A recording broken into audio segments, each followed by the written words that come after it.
वाशिमच्या बाबुळगावमधील अनिकेत साधुडे या 14 वर्षीय अल्पवयीन मुलाचं अपहरण झालं होतं। अखेर 9 दिवसानंतर अनिकेतचा मृतदेह मिळून आला आहे।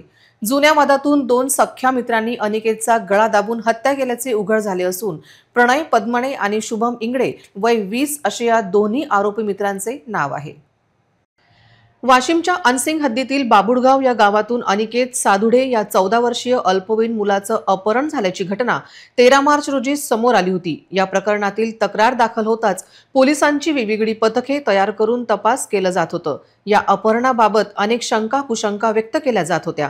अखेर 9 दिवसानंतर अनिकेतचा मृतदेह बाबुळगाव फाट्याजवळील शेत शिवारामध्ये आढळून आला।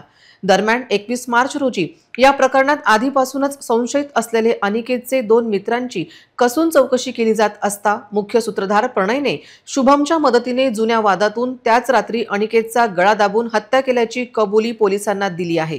तसेच 60 लाख रुपये खंडणीचे पत्र पाठवून पोलिसांची दिशाभूल करण्यासाठी आरोपीने ते पत्र लिहिल्याचे सांगितले आहे। दोन्ही आरोपींना अटक करून मृतक अनिकेतचा मृतदेह ताब्यात घेण्यात आला असून पुढील तपास अनसिंग पोलीस करत असल्याची माहिती जिल्हा पोलीस अधीक्षक अनुष तारे यांनी पत्रकार परिषदेत दिली आहे। मित्रानेच मित्राची हत्या केल्याची ही जिल्ह्यातील पहिलीच घटना मानली जात असून या घटनेमुळे मात्र संपूर्ण महाराष्ट्र हादरून गेला आहे।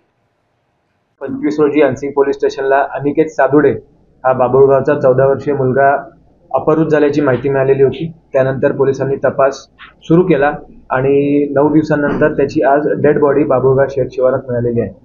या प्रकरणात 2 आरोपी प्रणय पद्मणे आणि शुभम इंगळे दोन्ही 20 वर्ष यांना अटक करण्यात आलेली आहे। हे प्रणय याच्यामध्ये मुख्य सूत्रधार असून शुभमने त्याला मदत केलेली आहे। प्रणयनी पूर्व वैमनस्यातून केलेला हा प्रकार आहे अशी त्याची कबुली दिलेली आहे आणि याच्यामध्ये मर्डर हे किडनॅपिंगच्या अर्ध्या पाऊण तासातच झालेलं आहे। किडनॅपिंगची जी नोट आम्हाला मिळाली होती, 5 पानीचे पत्र मिळालं होतं, ते पोलिसांची दिशाभूल करण्याकरता तिथे टाकण्यात आलं होतं।